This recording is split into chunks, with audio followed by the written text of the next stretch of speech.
Supermoon 60 से भी ज्यादा सालों बाद दुनिया के एक सबसे खतरनाक इलाके में सबसे चमकदार चांद निकला है। ये सुंदरबन है। भारत और बांग्लादेश के दूर दराज के हिस्सों में फैले हुए मैंग्रोव्स के इन जंगलों में पहुंचना आसान नहीं है। यहाँ जंगली जीवों और आदमखोर टाइगर्स की बेशुमार कहानियां छिपी हैं। एक ऐसी जगह जो इंसानों के लिए नहीं है। हजारों लोग यहाँ आने की कोशिश में मारे जा चुके हैं। साइंटिस्ट की एक टीम अब यहाँ एक ऐसा काम कर रही है जो पहले कभी नहीं हुआ है। वो सुंदरबन के टाइगर्स को नजदीक से स्टडी करेंगे ताकि इस सबसे कम नजर आने वाली और अहम टाइगर स्पीशीज की अब तक की सबसे पहली साइंटिफिक पोर्ट्रेट तैयार की जा सके। क्या उन्हें कामयाबी मिलेगी? मैं भारत में पैदा हुई हूँ और मैं जिम कॉर्बेट और रणथंभौर नेशनल पार्क जैसे मशहूर टाइगर रिजर्व्स में कई बार जा चुकी हूँ, लेकिन सुंदरबन के टाइगर्स की खौफनाक कहानियां सुनकर जंगली जीवों से प्यार करने वाले मुझ जैसे लोग इस इलाके के नजदीक आने से भी डरते थे। पर जब मुझे पता चला कि wild life institute of India के साइंटिस्ट की एक टीम सुंदरबन के टाइगर्स पर स्टडी करने आ रही है, तो मुझे लगा कि मेरे लिए ये एक बढ़िया मौका हो सकता है, क्योंकि उनके साथ जाकर मैं उन खतरनाक और कम नजर आने वाले टाइगर्स की एक झलक देख सकती थी। मैं खुशकिस्मत हूँ क्योंकि मुझे स्टडी टीम में शामिल होने के साथ ही उनके कुछ सबसे अहम फील्ड वर्क की फिल्मिंग करने की इजाजत मिली है। टीम के लीडर डॉक्टर यादवेंद्र देव झाला दुनिया के जाने माने टाइगर एक्सपर्ट हैं। उन्होंने रॉयल बंगाल टाइगर्स को भारत में उनकी रहने की तमाम कुदरती जगहों पर काफी नजदीक से स्टडी किया है, लेकिन सुंदरबन के टाइगर्स खुद उनके लिए भी एक रहस्य बने हुए हैं।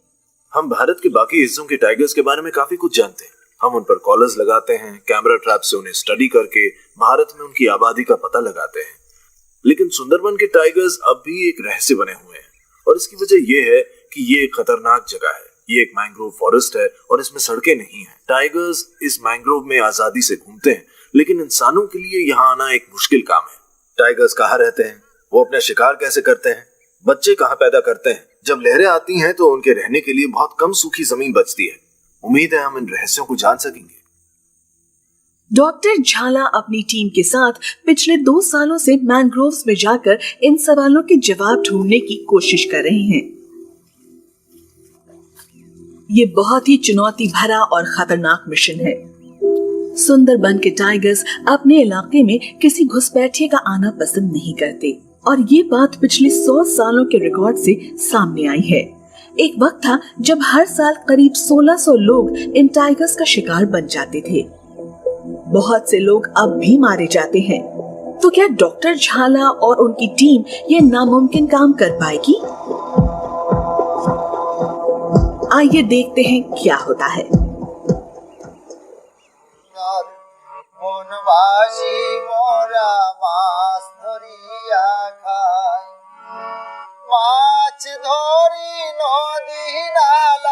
सुंदरबन में अपने पहले ही दिन मुझे पता चला कि यहाँ आसपास एक टाइगर मौजूद है। जेम्सपुल नाम के इस गांव के लोगों को सुबह सुबह एक बुरी खबर मिली है। गांव के बाहरी इलाके में टाइगर के पंजों के निशान देखे गए हैं। रात के वक्त एक टाइगर गांव के बिल्कुल नजदीक तक आ गया था। यहाँ लोग तनाव में हैं और डरे हुए हैं। उनकी किस्मत ने कल रात उन्हें बचा लिया, लेकिन वो टाइगर आज रात यहाँ फिर आ सकता है। खबर तेजी से फैली है और टॉप फॉरेस्ट ऑफिसर्स फौरन यहाँ पहुंचे हैं। मैं वाइल्ड लाइफ के principal chief conservator doctor Pradeep Vyas के साथ हूँ, जो गांव वालों को शांत रखने की कोशिश कर रहे हैं। उन्होंने मुझे बताया है कि पिछले करीब 2 सालों में ये पहला मौका है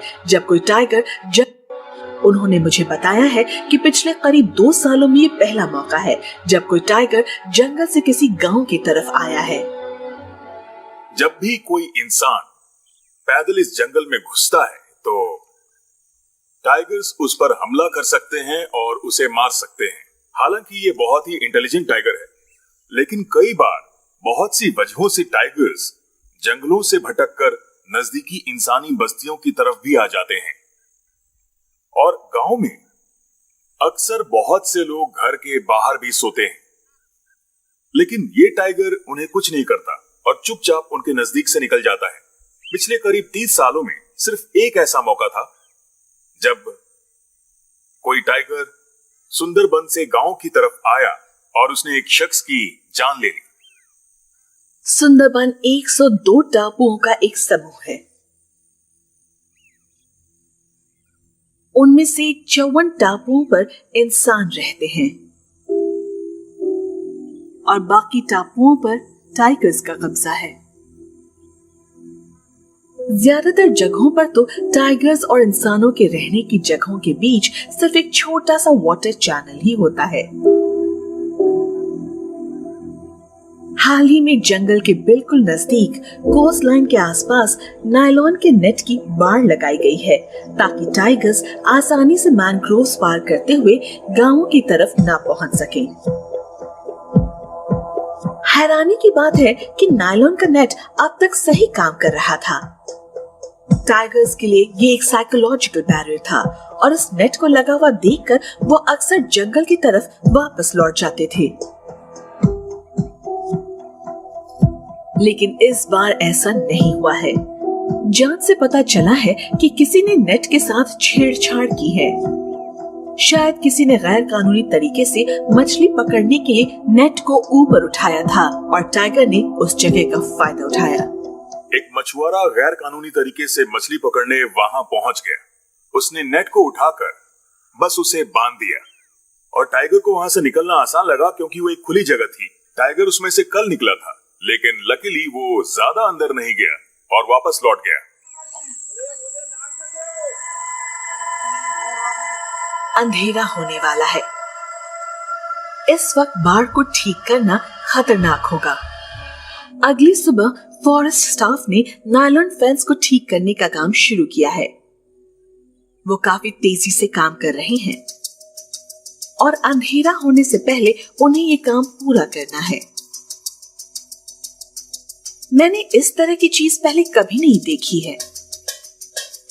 लोग टाइगर के खतरे के ठीक बीच जिंदगी जी रहे हैं और उनके और टाइगर के बीच सिर्फ एक नायलॉन की बाड़ मौजूद है। इस इलाके में रहने वाले करीब 40 लाख लोगों के लिए ये एक सच्चाई है। उन्हें सिर्फ सबसे खतरनाक टाइगर्स के नजदीक ही नहीं रहना पड़ रहा है, बदकिस्मती से कुदरत भी उनके खिलाफ काम कर रही है। इस इलाके का ज्यादातर पानी खारा है और ये इंसानों के इस्तेमाल या खेती बाड़ी के काम नहीं आ सकता। सिंचाई की सुविधा की कमी की वजह से साल में सिर्फ एक ही फसल उगाई जा सकती है। लोगों की मुश्किलें बढ़ाने के लिए यहाँ लगातार तूफान और साइक्लोन्स भी आते हैं।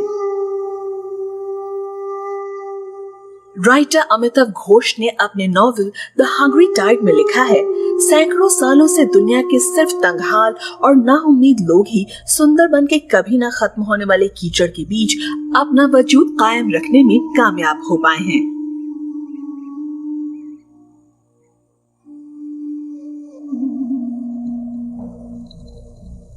जब खेतों में काम नहीं होता तो पैसा कमाने के लिए गांव वाले मछली पकड़ने, लकड़ियां काटने और शहद और मधुमक्खी के वैक्स इकट्ठा करने का काम करते हैं और इसके लिए उन्हें टाइगर के इलाके में जाना पड़ता है। जब भी कोई इस खतरनाक जंगल में जाता है तो उसका परिवार यही सोचता है कि वो उसे आखिरी बार देख रहे हैं। वो उसके सुरक्षित लौटने के लिए मंदिर में स्थानीय देवी मनो बीबी की पूजा करते हैं। गांव वालों का मानना है कि राक्षसों का राजा दक्षिण राय टाइगर का रूप लेकर हमला करता है और उन्हें मार डालता है और सिर्फ मनो बीबी ही उन्हें उस राक्षस से बचा सकती हैं। इन विश्वास के मुताबिक उसमें दैवीय शक्तियां हैं। गुजरे हुए सालों के दौरान टाइगर्स ने बेशुमार इंसानों को अपना शिकार बनाया था और शायद इंसानों का शिकार करने की वजह से ही स्थानीय लोग उन्हें आदमखोर कहने लगे। लोगों को लगा कि टाइगर्स को इंसानी मांस खाने की आदत पड़ चुकी है। 19वीं शताब्दी के पुराने रिकॉर्ड के मुताबिक इस इलाके में टाइगर्स ने हजारों लोगों को मार कर खाया था। टाइगर्स को मारने के लिए इनामों की घोषणा की गई। 1883 में हर टाइगर के लिए 15 रुपए दिए जाते थे, लेकिन इंसानों के मरने के साथ ही इनाम की रकम बढ़ाई गई। 1906 में ये रकम कई गुना बढ़ाकर 200 रुपए कर दी गई। फॉरेस्ट डिपार्टमेंट की सालाना रिपोर्ट्स के मुताबिक 1881 और 1912 के बीच 2400 से भी ज्यादा वयस्क टाइगर्स को मारा गया था। मैंने इन टाइगर्स के बारे में बहुत सी कहानियां सुनी हैं कि वो इंसानों को खाते हैं। क्या ये बात वाकई सच हो सकती है कि मैंग्रोव के खारे पानी की वजह से वो आदमखोर बने हैं? डॉक्टर व्यास ने इन मैंग्रोव्स में अपनी पूरी जिंदगी बिताई है। वो टाइगर्स को हर हाल में बचाना चाहते हैं, लेकिन क्या इस कहानी का कोई दूसरा पहलू भी है? डॉक्टर झाला एक बहुत ही दिलचस्प बात बता रहे हैं। मैंग्रोव में हर मूव करने वाली चीज एक शिकार है, तो जब इंसान इसमें आते हैं तो टाइगर के लिए हिरण या इंसान में कोई फर्क नहीं होता, वो इंसान पर भी हमला करते हैं। लेकिन ऐसा कभी नहीं हुआ है कि किसी टाइगर ने गांव में घुसकर लोगों पर हमला किया। गांव में ऐसे हादसे होते हैं जब कोई टाइगर मवेशियों पर या किसी भेड़ या बकरी पर हमला करता है, और कई बार इसमें कोई आदमी भी जख्मी हो जाता है। लेकिन इंसान के खाए जाने की कोई घटना नहीं हुई है, तो इन टाइगर्स को आदमखोर नहीं कहा जा सकता। हालांकि वो इंसान को मारते हैं अगर वो जंगल में घुसता है, लेकिन टाइगर्स किसी गांव में जाकर इंसानों को नहीं मारते हैं। तो अगर उन्हें आदमखोर कहा जाए तो मेरे ख्याल से ये बिल्कुल गलत होगा। लेकिन टाइगर्स के बिहेवियर के बारे में कोई साइंटिफिक स्टडी नहीं होने की वजह से ये मिथ अब भी कायम है। तो डॉक्टर झाला और उनकी टीम की इस अनोखे टाइगर को साइंटिफिकली डिकोड करने की अपनी किस्म की ये पहली कोशिश वाकई काफी अहम है। गांव से निकलकर हम सुंदरबंस नेशनल पार्क के कोर एरिया में जा रहे हैं, जहां हम डॉक्टर झाला और उनकी टीम से मिलेंगे। मैंग्रोव्स में जाने के लिए कोई सड़क या यहाँ तक कि कोई कच्चा रास्ता भी नहीं है। छोटी नाव में बैठकर मैंग्रोव्स के किनारे चलते हुए आपको किसी टाइगर के नजर आने की उम्मीद हो सकती है। इन चैनल्स को कल्स कहा जाता है। ये कल्स बस कुछ ही मीटर चौड़े हैं और इन्हीं में से गुजरते हुए टाइगर्स एक से दूसरे टापू में जाते हैं। लेकिन ऐसे ट्रिप्स में खतरा भी होता है। हम यहाँ सिर्फ इन आर्म्ड गार्ड्स के साथ ही आ सकते हैं, जिनकी ड्यूटी पार्क के ऑफिसर्स ने हमारी सुरक्षा के लिए लगाई है। सुंदरबन के टाइगर्स बढ़िया तैराक भी हैं और वो आसानी से किसी छोटी नाव को पलट सकते हैं। हमारे एक ट्रिप के दौरान हमें मछली पकड़ने वाली कुछ महिलाएं नजर आई हैं, जो कल से निकलने की जल्दी में हैं। उनके नजदीक आने पर मैं उनके चेहरे पर छाया डर साफ देख सकती हूँ। मैं समझ गई हूँ कि उन्होंने क्या देखा होगा। मैंने उनसे बात करने की कोशिश की, लेकिन वो कुछ बोलती हुई एक मोड़ पर जाकर गायब हो गई। फॉरेस्ट गार्ड्स उनकी भाषा जानते थे और उन्होंने बताया कि वो अभी अभी एक टाइगर से बच कर आई हैं। हमसे बस कुछ ही मीटर दूर इस वाटर चैनल की चौड़ाई काफी कम है। टाइगर ने उसी जगह छलांग लगाकर महिलाओं पर हमला करने की कोशिश की थी। खुशकिस्मती से वो उन्हें नहीं पकड़ पाया। सुंदरबन के टाइगर के इतने नजदीक मैं पहली बार आई हूँ। अब तक मैंने उसके पंजों के निशान ही देखे थे, लेकिन अब मैं जान चुकी हूँ कि हम उस शानदार जीव से बस कुछ ही मिनटों की दूरी पर हैं। ये ख्याल रोमांचित करने के साथ ही डर भी पैदा कर रहा है। आर्म्ड गार्ड्स के साथ होने से मैं सुरक्षित महसूस कर रही हूँ, लेकिन एक गार्ड मुझे थोड़ा फिक्रमंद भी लग रहा है। उसका कहना है कि अगर टाइगर ठीक उसके सामने आ जाए तो उसका हथियार काम नहीं आ पाएगा। हम खामोशी से धीरे धीरे आगे बढ़ रहे हैं। मुझे सिर्फ उन चप्पुओं की आवाज सुनाई दे रही है जो पानी को चीरते हुए नाव को आगे ले जा रहे हैं। पूरे जंगल में जैसे एक बेचैनी सी दिख रही है। गार्ड्स ने अपनी गन्स कस कर पकड़ी हुई है और वो झाड़ियों और पेड़ों की डालियों को ध्यान से देखते हुए उस शिकारी पर नजर रख रहे हैं। वो नहीं है, वो अब तक जंगल में जा चुका है।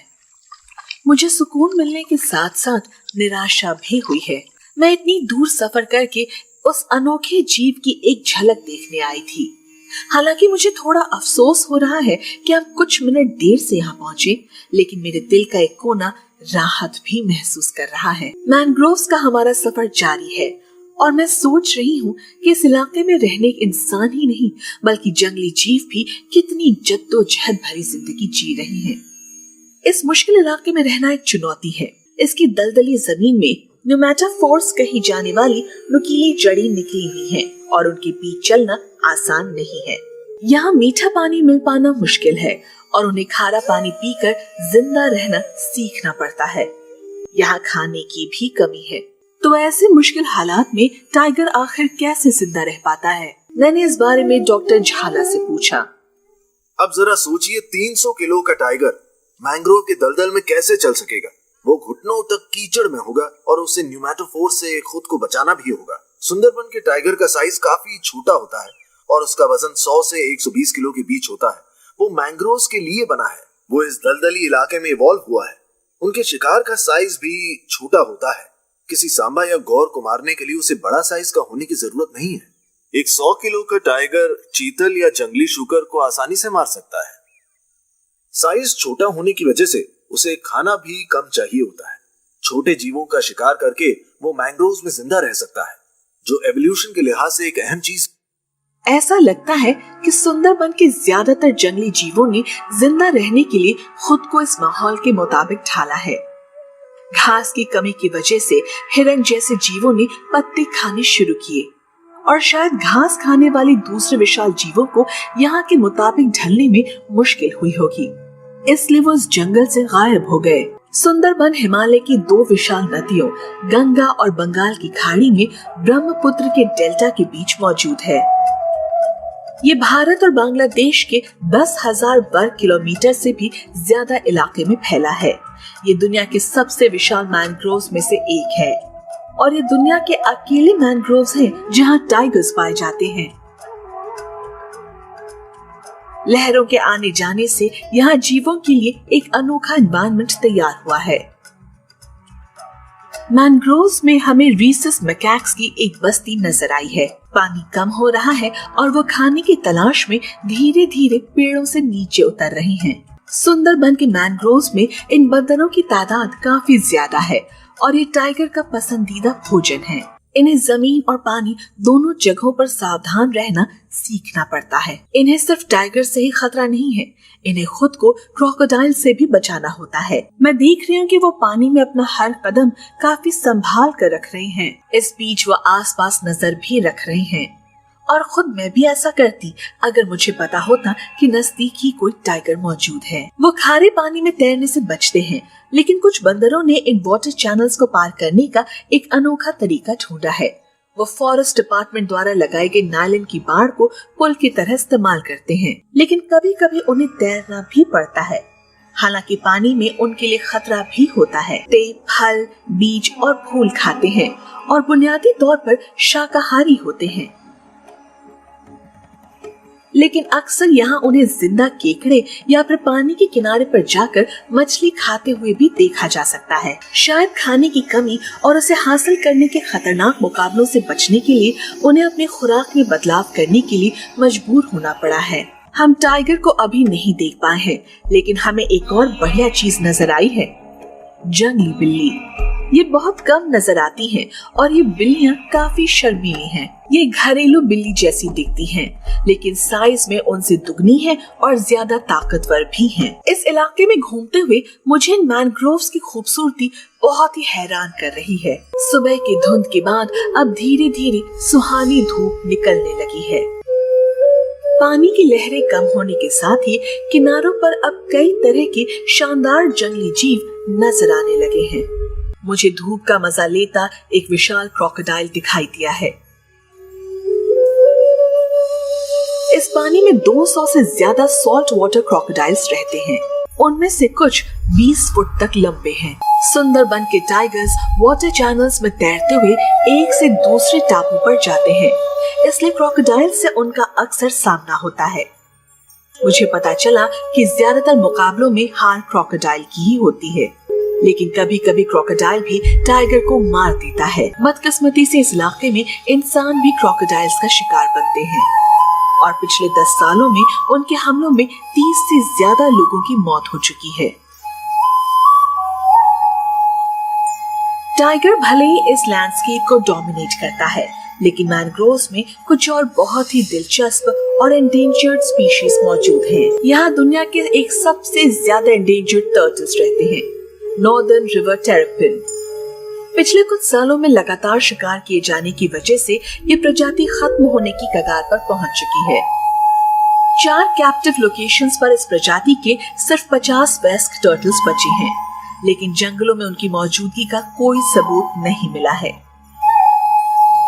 सुंदरबन की मॉनिटर लिजर्ड्स जितनी बड़ी लिजर्ड्स मैंने कहीं नहीं देखी हैं। कोमोडो ड्रैगन्स के बारे में हालांकि काफी बात की जाती है, लेकिन सुंदरबन की मॉनिटर लिजर्ड्स साइड्स में उनसे बड़ी। ये जहरीली नहीं है और 15 मिनट से भी ज्यादा देर तक पानी के नीचे रह सकती हैं, लेकिन उकसाने पर ये जोर से फुफकारते हुए चेतावनी देती हैं। खाने और स्किन के लिए इनका शिकार किए जाने से पिछले कुछ सालों में इनकी तादाद काफी कम हो चुकी है, लेकिन सबसे ज्यादा मजा मुझे इरावदी डॉल्फिन्स के झुंड को देखकर आया है, जो इस पानी में ग्लाइड कर रही हैं। दुनिया में अब इन खूबसूरत जीवों की तादाद 7000 से ज्यादा नहीं है और उनमें से ज्यादातर को इन मैनग्रोव्स के खारे पानी में तैरते हुए देखा जा सकता है। मुझे पता चला है कि स्थानीय मछुआरों की इन डॉल्फिन से एक बहुत ही खास किस्म की दोस्ती है। वो अपनी नाव को थपथपाकर इन डॉल्फिन्स को बुलाते हैं। डॉल्फिन्स के लिए ये मछलियों को उनके जाल की तरफ धकेलने का संकेत है और मैं हैरान हूँ क्योंकि वो ऐसा कर भी नहीं। इस सफर पर निकलने से पहले मुझे बताया गया था कि ये इलाका बहुत ही मुश्किल और खतरनाक है और यहाँ टाइगर आसानी से नहीं दिख पाएगा। इस दलदली जंगल में 1 महीने से ज्यादा वक्त बिताने के बाद मुझे लगने लगा है कि ये मिशन वाकई काफी चुनौती भरा है। हम मैनग्रोव्स के किनारे मौजूद नैरो वाटर चैनल्स में कई घंटों से घूम रहे हैं ताकि किसी तरह हमें जंगल में किसी टाइगर की एक झलक दिखाई दे सके, लेकिन उनका दिख पाना नामुमकिन सा लग रहा है। और यही वजह है कि इतने अरसे से ये टाइगर्स हमारे लिए एक रहस्य बने हुए हैं और इसीलिए डॉक्टर झाला और उनकी टीम की इस अनोखे टाइगर को साइंटिफिकली डिकोड करने की कोशिश बहुत ही अहमियत रखती है।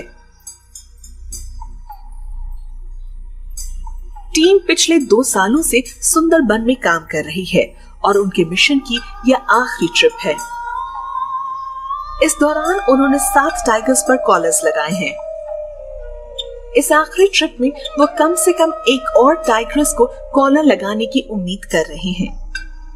उन्हें टाइग्रेसेस के बिहेवियर के बारे में थोड़ी और जानकारी चाहिए।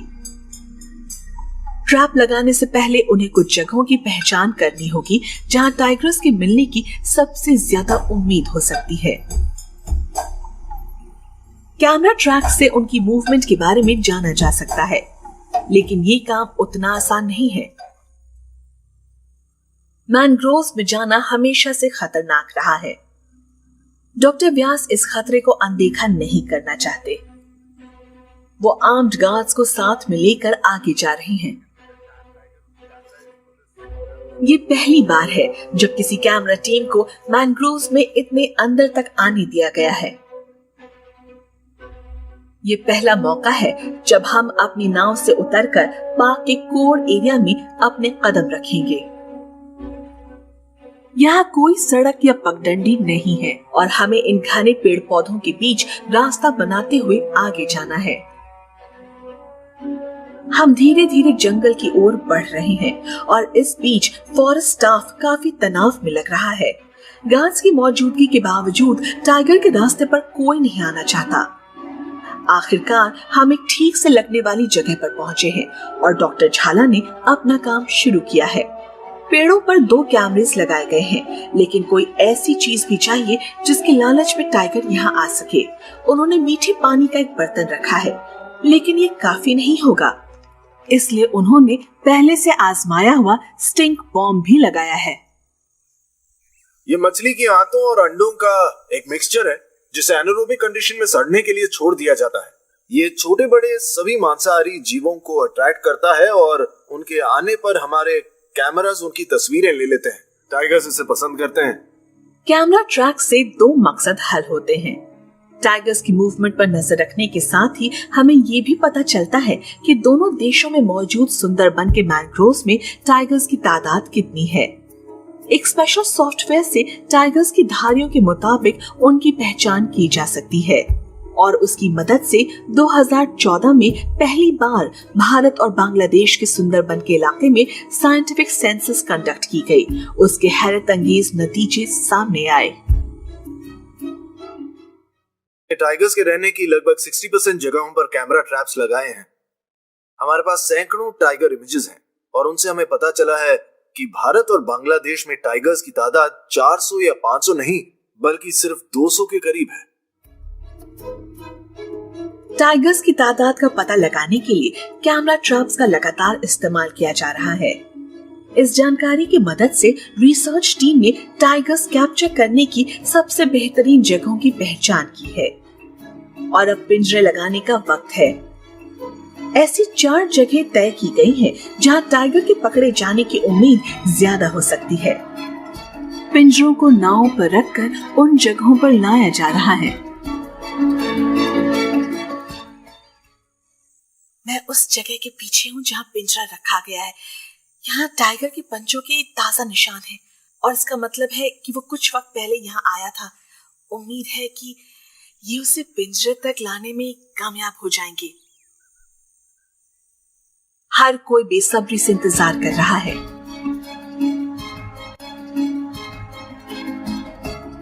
तीन दिन बीत चुके हैं लेकिन टाइगर का कोई सुराग नहीं मिला है।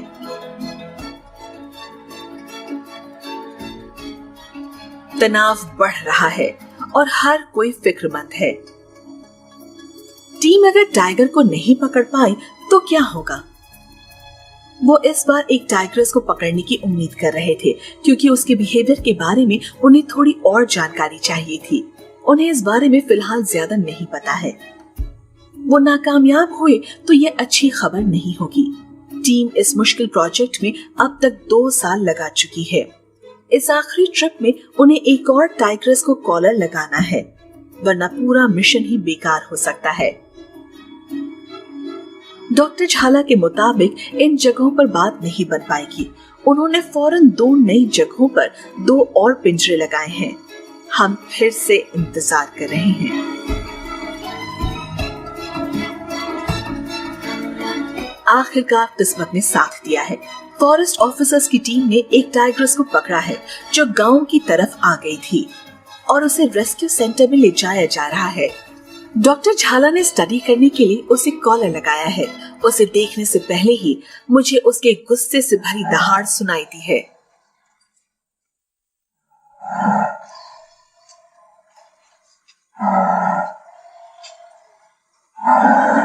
उसकी पहली झलक ने मुझे हैरान कर दिया है। वो उतनी ही शानदार है जितनी मैंने उम्मीद की थी। इससे ज्यादा ताकतवर और सुंदर टाइग्रेस मैंने पहले कभी नहीं देखी है और शायद इसीलिए डॉक्टर व्यास ने इसका नाम सुंदरी रखा है, यानी खूबसूरत। रिसर्च टीम ने फौरन अपना काम शुरू किया है। 2 ट्रैंक्विलाइजर डार्ट्स और एक जीपीएस कॉलर तैयार कर लिया गया है। पार्क मैनेजमेंट के लिए ये बहुत ही अहम पल है और इसीलिए तमाम टॉप ऑफिसर्स रेस्क्यू सेंटर में पहुंच चुके हैं। लेकिन सुंदरी इसके लिए तैयार नहीं है। पिंजरे में होने के बावजूद उसे शांत रख पाना मुश्किल हो रहा है। पहला डार्ट फायर किया गया है।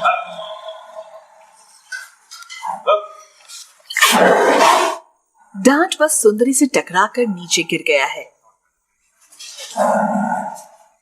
इसकी स्किन काफी थिक है। ब्लो पाइप की मदद से अब एक और डार्ट फायर किया गया है लेकिन कोई फायदा नहीं। डार्ट्स अपना काम नहीं कर पाए हैं। तनाव बढ़ता जा रहा है। हर गुजरते पल के साथ ही सुंदरी और ज्यादा आक्रामक होती जा रही है। डॉक्टर झाला ने थोड़ा इंतजार करने का फैसला किया है। उन्होंने सबको एनक्लोजर से बाहर जाने के लिए कहा है ताकि सुंदरी कुछ शांत हो सके।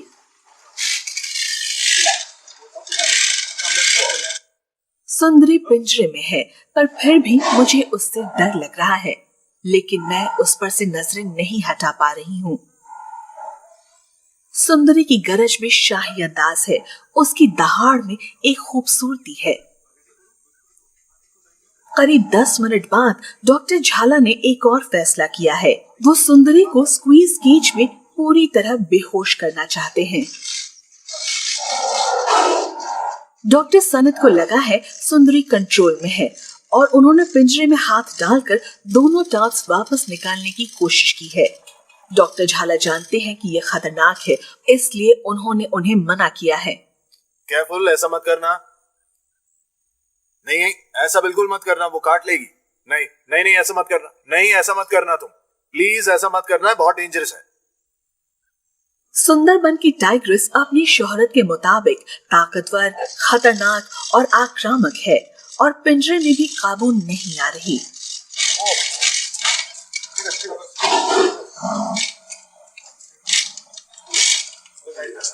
लेकिन ब्लो पाइप से उसका ध्यान बटा है और डॉक्टर सनत ने फौरन अब तीसरा डार्ट इस्तेमाल किया है।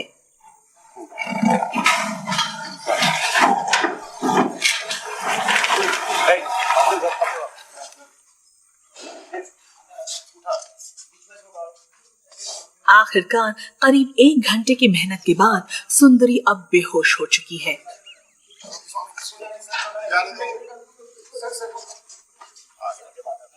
स्टडीज से पता चला है कि सुंदरबन के टाइगर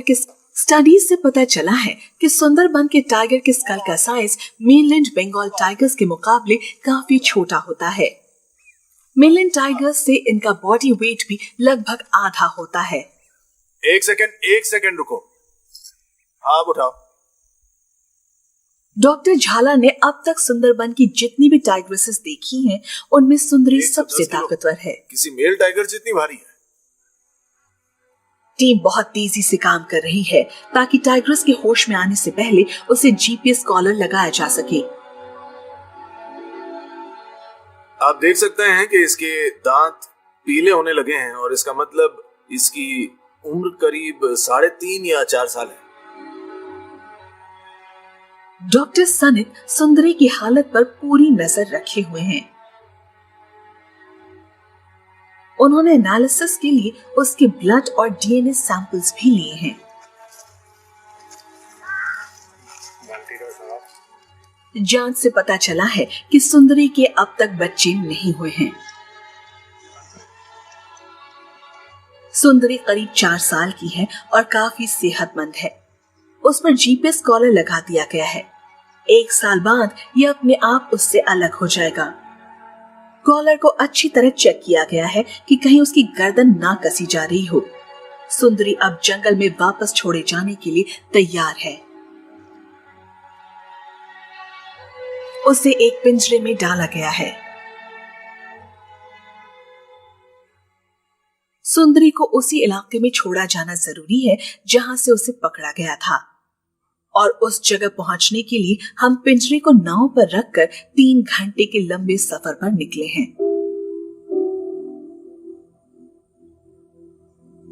सफर के दौरान हमें बहुत से बड़े कार्गो शिप्स दिखाई दिए हैं। भारत और बांग्लादेश के बीच मौजूद पानी के इन रास्तों पर अब कमर्शियल कार्गो शिप्स काफी तादाद में नजर आने लगे हैं। डॉक्टर झाला और दूसरे कंजर्वेशनिस्ट्स को फिक्र है कि इससे दोनों देशों के बीच टाइगर्स का आना जाना उतना आसान नहीं रह जाएगा। कमर्शियल वजहों से इन वाटर चैनल्स का इस्तेमाल बढ़ रहा है और इससे लगातार रुकावटें पैदा हो रही हैं। इससे टाइगर्स की रहने की जगहें कम होने लगेंगी। वो एक से दूसरे टापू पर नहीं जा सकेंगे और एक वक्त आएगा जब उनकी तादाद बहुत कम हो जाएगी। इसका नतीजा ये होगा कि उनमें इनब्रीडिंग होगी और वो एक्सटिंक्ट होने लगेंगे। इसका ख्याल रखा जाना जरूरी है। हमें सुंदरबन में कॉरिडोर्स बनाने होंगे जिससे भारत और बांग्लादेश के बीच टाइगर्स का जीन फ्लो पहले की तरह हो सके, और ये कंजर्वेशनिस्ट के साथ साथ मैनेजमेंट और पॉलिसीज बनाने वालों के लिए एक बड़ा चैलेंज है। सुंदरी के इस इलाके में पहुंचने तक शाम हो चुकी है।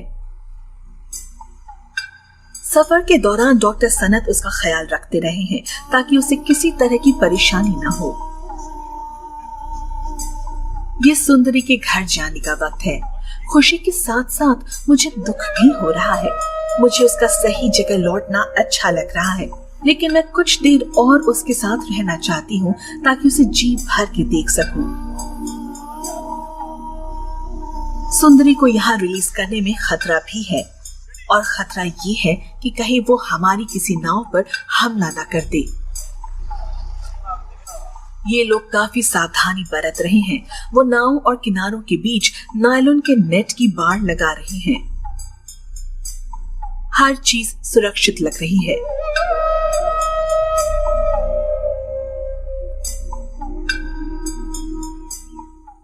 रिलीज बोर्ड को कुछ इस तरह सेट किया गया है कि पिंजरा खुलने के बाद सुंदरी सीधे जंगल की तरफ जा सके। लेकिन डांट लगाने के दौरान सुंदरी दिखा चुकी है कि वो अपने फैसले खुद लेती है और हमारे काबू से बाहर है। पिंजरे का दरवाजा खुलते ही सीधे किनारे की तरफ जाने की बजाय वो अपनी दाईं ओर खड़ी नाव की तरफ गई है। रिलीज स्टाफ जोर से चिल्लाते हुए अपना हाथ हिला रहा है ताकि सुंदरी उनसे डरकर दूर चली जाए।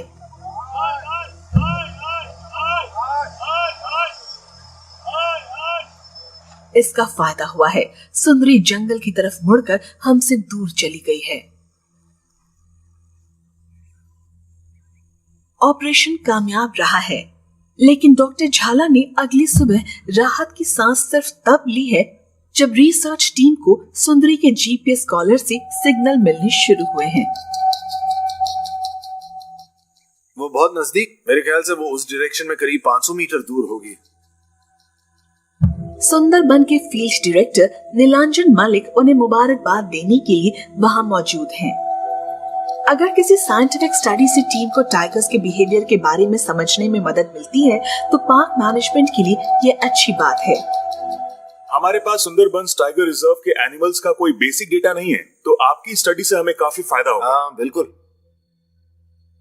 अगले 2 महीनों के लिए सुंदरी को मॉनिटर करने की जिम्मेदारी डॉक्टर झाला की टीम के नौजवान रिसर्चर्स मंजरी रॉय और टहलू सिंह को दी गई है। टहलू सिंह खुशकिस्मत हैं क्योंकि जंगली शूकर का पीछा करते हुए उन्हें सुंदरी की झलक दिखाई दी है। लेकिन सुंदरबन के टाइगर्स के शिकार की कामयाबी की दर सिर्फ 20% है। इस इलाके में बड़े स्तनधारी जीव नहीं हैं, इसलिए टाइगर्स ने चीतल, जंगली सुअर, रीसस मैकेक और पक्षी खाकर जिंदा रहना सीख लिया है। टाइगर्स को अपना करीब 20% खाना पानी से मिलता है और उसमें मछलियां, केकड़े, वाटर मॉनिटर लिजर्ड्स और कछुए शामिल हैं। सुंदरबन के टाइगर्स को मैंग्रोव्स में शिकार करने के अनोखे तरीके सीखने पड़े हैं, जहां एरियल रूट्स की वजह से शिकार को अचानक हैरान नहीं किया जा सकता। खुशकिस्मती से यहाँ लेपर्ड जैसे दूसरे बड़े मांसाहारी जीव नहीं हैं, इसलिए उन्हें शिकार के लिए मुकाबला नहीं करना पड़ता। बॉडी साइज छोटा होने की वजह से उनमें ज्यादा एनर्जी रहती है और इससे दलदली इलाके में जिंदा रहने में उन्हें मदद मिलती है।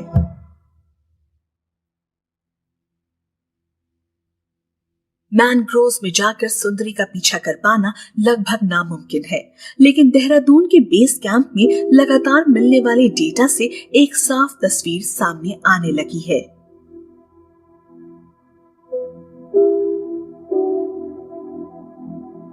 ऐसा लगता है कि सुंदरी इस वक्त थोड़ी बेचैन है। वो ज्यादा देर तक एक जगह नहीं रुक रही।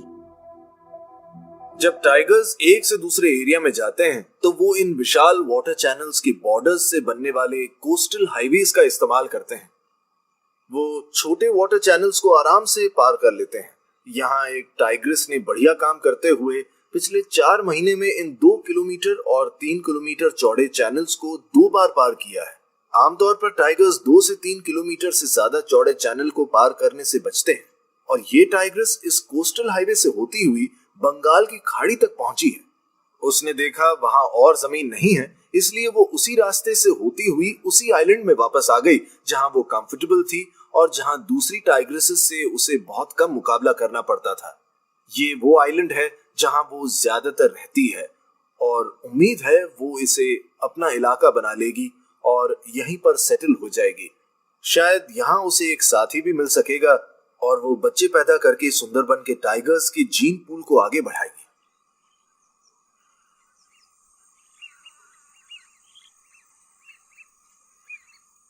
पिछले कुछ महीनों में सुंदरी पर नजर रखने के दौरान टीम को इन कम नजर आने वाले टाइगर्स की जिंदगी और उनके बिहेवियर के बारे में अहम जानकारी मिली है। हमारे एक सफर के दौरान वो खतरनाक तरीके से एक गांव के बहुत नजदीक आ गई थी।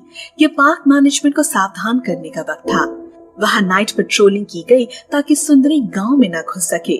खुशकिस्मती से वो गांव में नहीं गई।